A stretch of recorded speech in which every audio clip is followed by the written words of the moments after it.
Okukwatwa kw'omushaija ogu kukozirwe 2016 okwezi kwa kashatu 2026 kurugirira aha kitongore kutaho ebikwekweto by'okuronda abantu abakwiba emibazi ya gavumenti.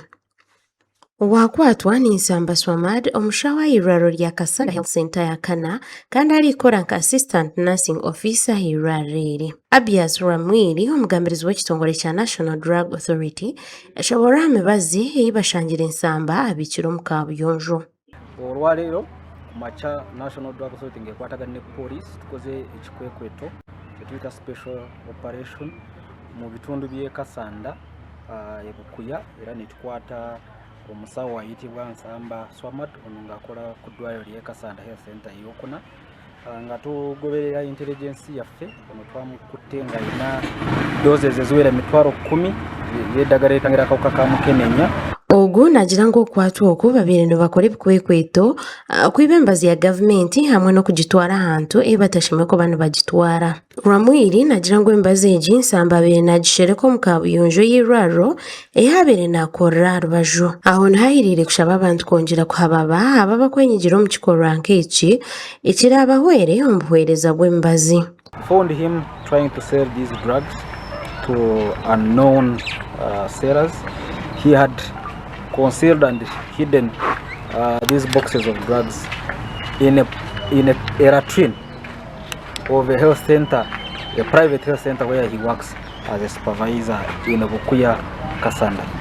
We want to call upon the public to remain vigilant and report such criminals because these crimes happen in our backyard, like where we recovered these drugs. Nagira ngu akwasirwe hari omu kihome kandi fayiro yeye nekutwarwa omuramuzi aramusharira ekibonerezo kyeye.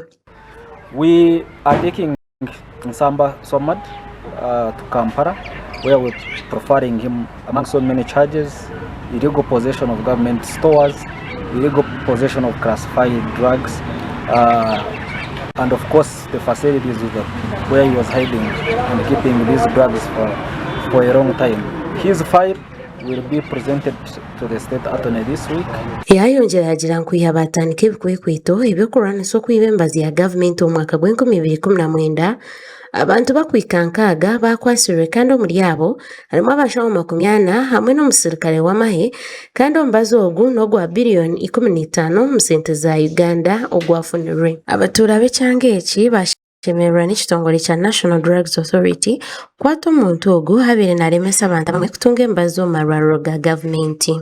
Baludde nga bamulondoola naye eddagala lisangiddwa eddagala lingi erimu lya siriimu n'eddagala eddala abantu bano abalibba ate ne bagenda nga balitunda ate nga bakozi ba gavumenti.